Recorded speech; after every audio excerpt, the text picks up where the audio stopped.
अस्सलाम वालेकुम नाज़रीन, एक नई वीडियो में खुश आमदीद। आज की वीडियो में जो रेसिपी आपके साथ शेयर करने वाली हूँ उसका नाम है टॉफ़ी रेसिपी। और ये एक ऐसी रेसिपी है जो कि किचन में मौजूद तमाम चीज़ों के साथ बनाई जाती है और नॉर्मली जो किचन में हमारे पास मौजूद होती हैं उन चीज़ों के साथ बनाई जाती है। और जब आप इसको खाएंगे तो आपको ये कभी भी ऐसा फील नहीं होगा कि ये मार्केट वाली टॉफ़ी नहीं है। ये बिल्कुल आपको ऐसी लगेगी ये मार्केट वाली टॉफ़ी है और आप हैरान रह जाएंगे कि ये इतनी आसानी से आराम से हम लोग घर में भी बना सकते हैं। तो इसको बनाने के लिए सबसे पहले हम लेंगे एक अदद कढ़ाई और इसमें एक जो बात बहुत हाथ से याद रखने वाली होती है कि फ्लेम को लो कर दें और फ्लेम को आपने स्टार्ट से एंड तक लो ही रखना है। एक दरमियाने साइज़ का कप मैंने चीनी का लिया है। चम्मच की मदद से इसको मुसलसल चलाते जाएंगे यहाँ तक कि चीनी जो है मुकम्मल तौर पे मेल्ट हो जाए। चीनी जैसे मेल्ट हो गया है तो यहाँ पे आपने मिल्क क्रीम ऐड कर देनी है। एक कप के करीब मिल्क क्रीम जो है वो काफ़ी होगी, वो ऐड कर देते हैं।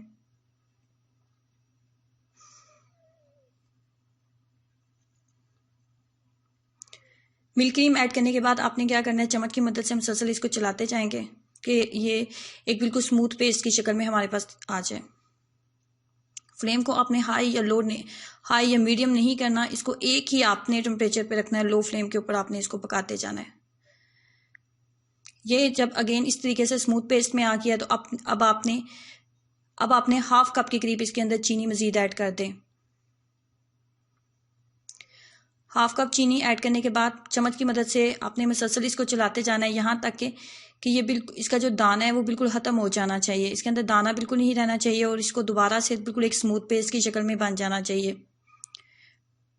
अब यहाँ पे स्टेज में आपने इसके अंदर जो चीज़ ऐड करनी है वो है शहद। 2 खाने के चम्मच हम इसके अंदर शहद का ऐड करेंगे। 2 खाने के चम्मच शहद ऐड करने के बाद 2 से 3 मिनट मैं इसको मज़ीद पकाऊंगी।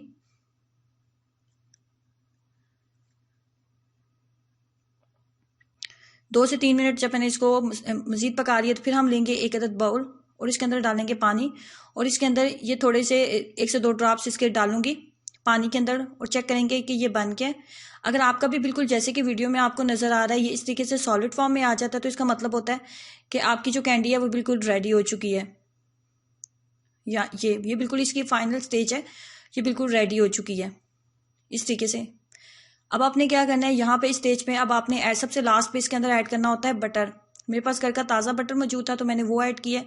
अगर आपके पास मार्केट वाला मौजूद है तो वो भी आप यूज़ कर सकते हैं, लेकिन आप जो है अनसाल्टेड बटर का इस्तेमाल करेंगे।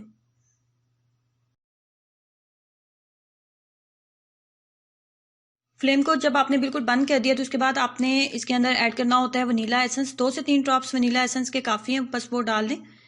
चम्मच की मदद से मुसलसल इसको चलाएं। उसके बाद आपने बटर पेपर का इस्तेमाल करते हुए तो आपने एक बाउल के अंदर इसको ऐड करें। बटर पेपर ज़रूर लगाएं और बटर पेपर के ऊपर इसको ब्रश की मदद से कुकिंग ऑयल भी ज़रूर लगाएं ताकि इसको उतारना आसान हो जाए।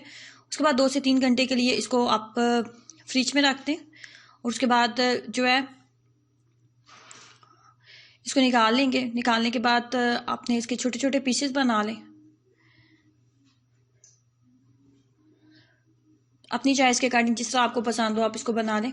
इस तरीके से मज़ेदार जो टॉफ़ी आपके घर में तैयार हो जाती है। और एक ऐसी रेसिपी है जिसको एक दफ़ा बनाने के बाद आप बार बार ट्राई करेंगे क्योंकि ये खाने में बहुत टेस्टी बनती है। तो ज़रूर ट्राई करें और अपना एक्सपीरियंस ज़रूर शेयर करें। वीडियो को लाइक करना और चैनल को सब्सक्राइब करना मत भूलें। अल्लाह हाफिज़।